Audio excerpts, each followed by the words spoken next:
زدو سنتے ہیں وہ دن آج ہے جن کو دیدار نہیں ہوا.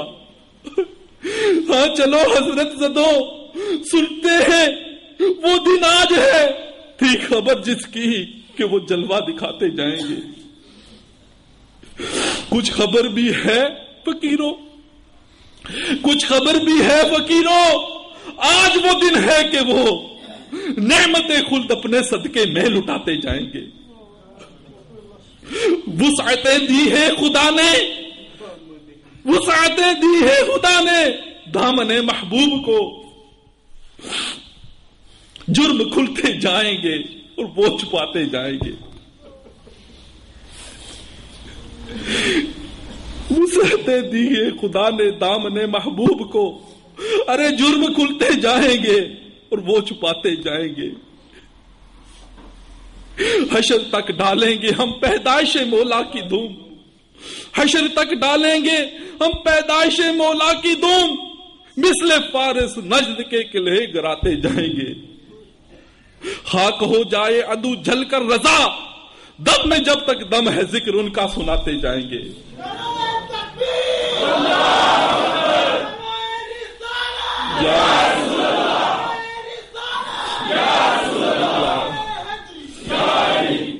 پیارے اسلامی بھائیوں، آج ہم نے ان احسانات کے بدلے میں کیا کیا؟ ذرا غور فرمائیے. آج کے اس میلاد کے اجتماع میں یہ سوال ہے کہ اس اجتماع میں اپنے آپ سے یہ سوال کیجئے کہ اتنے احسانات کے بدلے میں میں نے کیا کیا؟ افسوس ہم تو بڑے چالاک نکلے، ہم خود غرض نکلے. سرکار صلی اللہ علیہ وسلم کا فرمان عالی شان ہے کہ نماز میری آنکھوں کی ٹھنڈک ہے، نماز میں میری آنکھوں کی ٹھنڈک ہے. آج ہم کتنی نمازیں پڑھ کے آقا صلی اللہ علیہ وسلم کی آنکھوں کو ٹھنڈک پہنچاتے ہیں؟ ذرا سوال کیجئے اپنے آپ سے.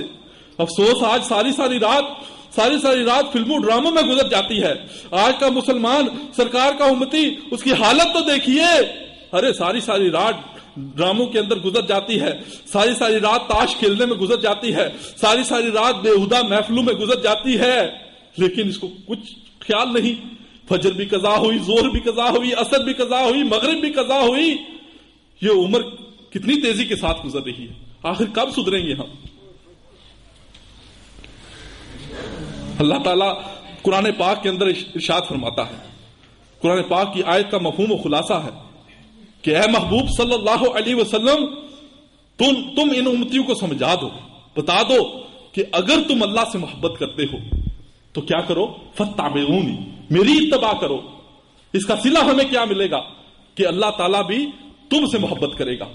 محبت نہیں کرے گا بلکہ تمہارے گناہوں کو بھی بخش دے گا. آج ہم سرکار صلی اللہ علیہ وسلم سرکار فرماتے ہیں کہ جس نے میری سنت سے محبت کی اس نے مجھ سے محبت کی. لیکن افسوس آج ہم سرکار کے دشمنوں کے طریقوں کو اپنائے ہوئے ہیں.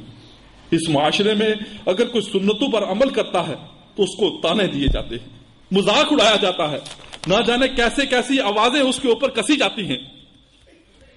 سرکار صلی اللہ علیہ وسلم کے فرمان پاک کا مفہوم ہے اور اس کو اپنے دل کے مدنی گلدستے میں سجا لیجئے کہ سرکار مدینہ صلی اللہ علیہ وسلم فرماتے ہیں کہ تمہارا ایمان مکمل نہیں ہو سکتا جب تک تم مجھے اپنی جان سے زیادہ عزیز نہ رکھو. لیکن افسوس آج ہم نے دنیا کے مال کو سب کچھ سمجھ لیا ہے. دن رات مال کے پیچھے بھاگتے ہیں، مال کے پیچھے. دین کے لیے کون وقت نکالے؟ دین کے لیے کون وقت نکالے؟ مدنی قافلوں میں کون سفر کرے؟ میٹھے میٹھے اسلامی بھائیوں، جیتے جی اللہ عز و جل اور اس کے محبوب صلی اللہ علیہ وسلم کو راضی کر لینا چاہیے. سمجھداری اسی میں ہی ہے. اگر گناہوں کے سبب اللہ عز و جل اور اس کے محبوب صلی اللہ علیہ وسلم ناراض ہو گئے تو ہم کس کے دامن میں چھپیں گے؟ کس کے پاس جائیں گے؟ ذرا تصور تو کیجئے جب ہمیں کفن پہنایا جائے گا، جب ہمیں نہلایا جائے گا، جب ہمارے بارے میں یہ شور مچ جائے گا کہ ارے جلدی کرو جلدی کرو، نماز جنازہ کا وقت متعین کرو، دیر ہو جائے گی دیر. ہمیں سوئے قبرستان لے جایا جائے گا. پھر دیکھتے ہی دیکھتے ہمارے وہی عزیز و اقارب جو ہم سے محبت کرتے ہیں، ہمارے ساتھ جن کا وقت گزرتا ہے، وہ ہمیں اپنے ہاتھوں کے ساتھ جو ہے سوئے قبرستان لے جائیں گے اور اندھیری قبر کے اندر چھوڑ آئیں گے. اتنے میں قبر کی دیواریں چیرتے ہوئے منکر نکیر آئیں گے اور ان کا منمونا چہرہ دکھایا جائے گا. جس آقا صلی اللہ علیہ وسلم کے میلاد میں آج جمع ہے، ان کا منمونا سونا چہرہ دکھایا جائے گا اور پوچھا جائے گا ان کے بارے میں تو کیا کہتا تھا.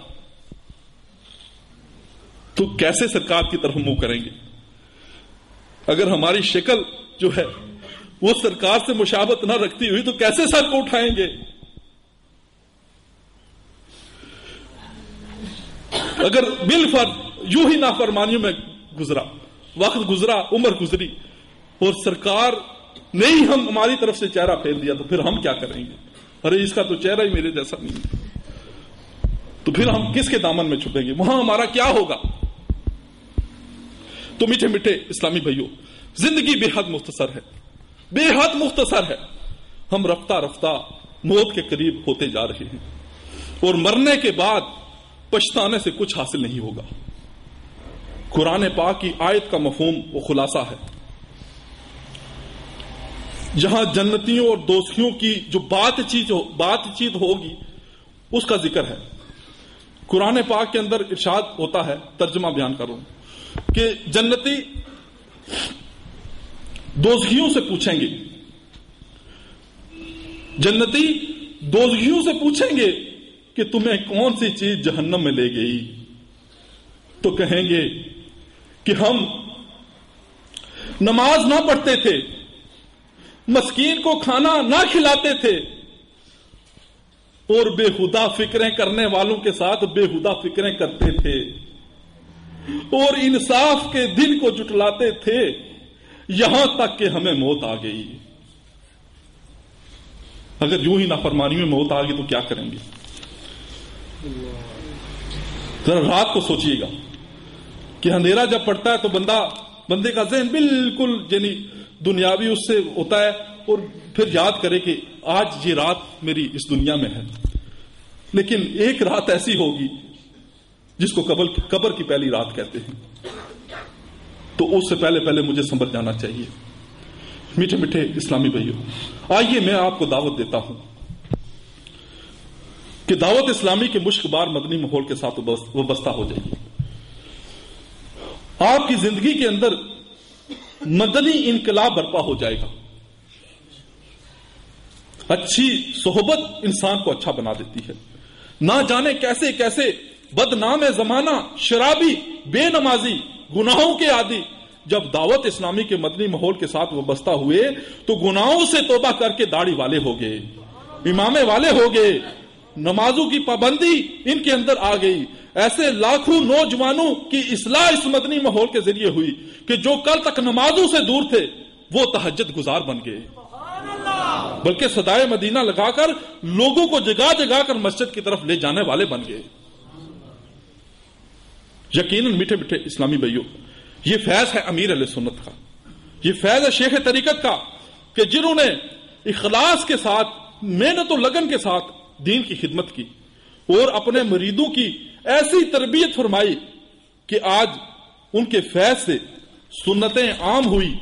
آج ہم یورپ کے ماحول میں دیکھتے ہیں کہ یہاں ہمیں داڑھی والے، امامے والے ہمیں نظر آتے ہیں. افریقہ کے اندر چلے جائیں وہاں ہمیں دعوت اسلامی کا مدنی ماحول ملے گا. چین کے اندر چلے جائیں وہاں ہمیں دعوت اسلامی کا مدنی ماحول ملے گا. سنتوں کی خدمت کے لیے دعوت اسلامی کو دیکھیں آپ، یہ امریکہ اور کینیڈا کے اندر بھی موجود ہوگی، یو کے کے اندر بھی دعوت اسلامی ہے، اور نہ جانے دنیا کے کتنے ہی ممالک میں دعوت اسلامی الحمدللہ پہنچ چکی ہے. اور یہاں تک کہ الیکٹرانک میڈیا کے ذریعے ابھی کم و پیش 150 ممالک تک دعوت اسلامی کا مدنی پیغام پہنچ چکا ہے. تو آئیے ہم جیتے جی پیارے آقا صلی اللہ علیہ وسلم کو راضی کر لیں اور یہ عہد کریں کہ انشاءاللہ عز و جل آج سے میری کوئی نماز قضا نہیں ہوگی انشاءاللہ، فلمیں ڈرامے نہیں دیکھوں گا انشاءاللہ، گانے باجے نہیں سنوں گا، جھوٹ غیبت چغلی سے بچتا رہوں گا انشاءاللہ عز و جل۔ اللہ تعالی ہم سب کو عمل کی توفیق عطا فرمائے، آمین بجاہ النبی الامین صلی اللہ علیہ وسلم۔